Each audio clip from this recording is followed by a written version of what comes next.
Shalom famille, que Dieu vous bénisse et que sa paix demeure sur votre vie. Votre serviteur le prophète Ézéchiel Conan, leader du ministère des Oliviers en action pour Christ. Alléluia. Nous continuons notre enseignement sur le résumé des différents livres de la Bible. Alléluia. Et nous avons terminé notre enseignement précédent par le livre des 1 et 2 Chroniques. Alléluia. Et aujourd'hui, nous allons aborder 3 livres. Alléluia.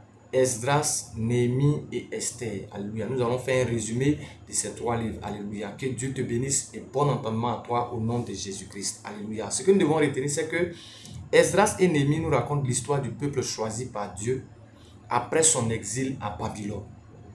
Esdras était prêtre, Néhémie lui était laïque.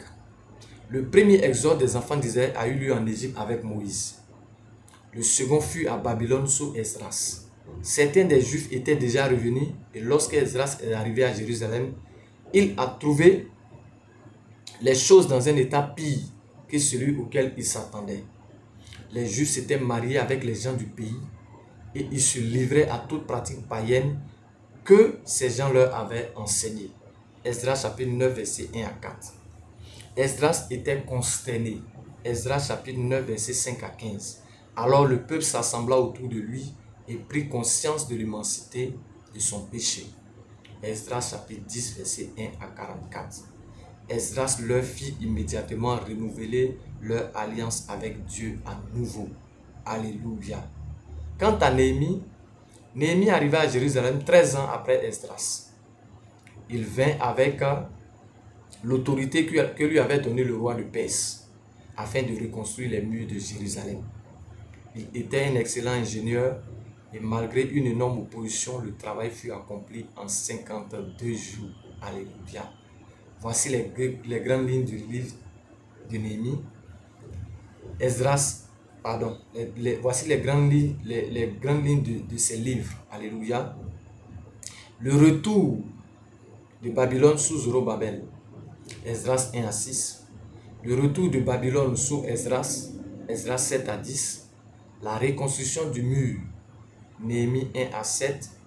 Et le réveil et la réforme dans Néhémie 8 jusqu'au chapitre 13. Alléluia.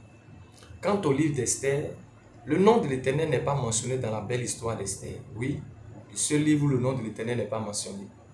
Mais sa présence est dans chaque page et on le sent derrière chaque mot. Le livre nous enseigne la providence divine. Dieu est à la base de l'univers. Tous les événements de ce livre sont centrés autour de 3 festins. Le festin du roi Assuérus, roi de Perse, lorsque Vashti fut rejetée et que la voie fut libre pour que Mardochée amène Esther, une jeune orpheline dont il s'occupait, afin qu'elle soit présentée au roi Assuérus et qu'elle devienne reine.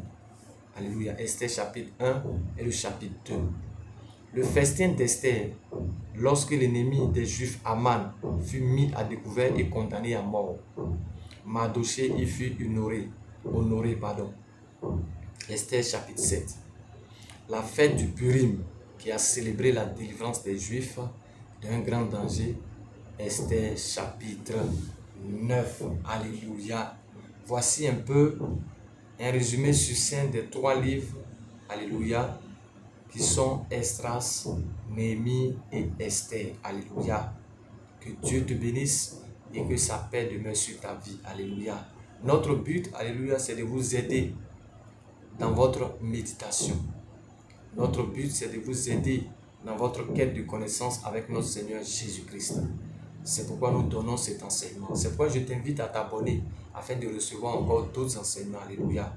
Car nous allons étudier tous les livres de la Bible. Nous allons faire un résumé afin que lorsque tu seras en train de lire un livre, que tu saches de manière générale de quoi est-ce que le livre parle. Alléluia. Pour ne pas aller dans tous les sens. Que Dieu te bénisse et que sa paix demeure sur ta vie. Pour tous ceux qui ont des préoccupations, alléluia, vous pouvez nous appeler au plus 225 07 48 27 76 57 05 56 21 20 25 et 01 02 05 38 46.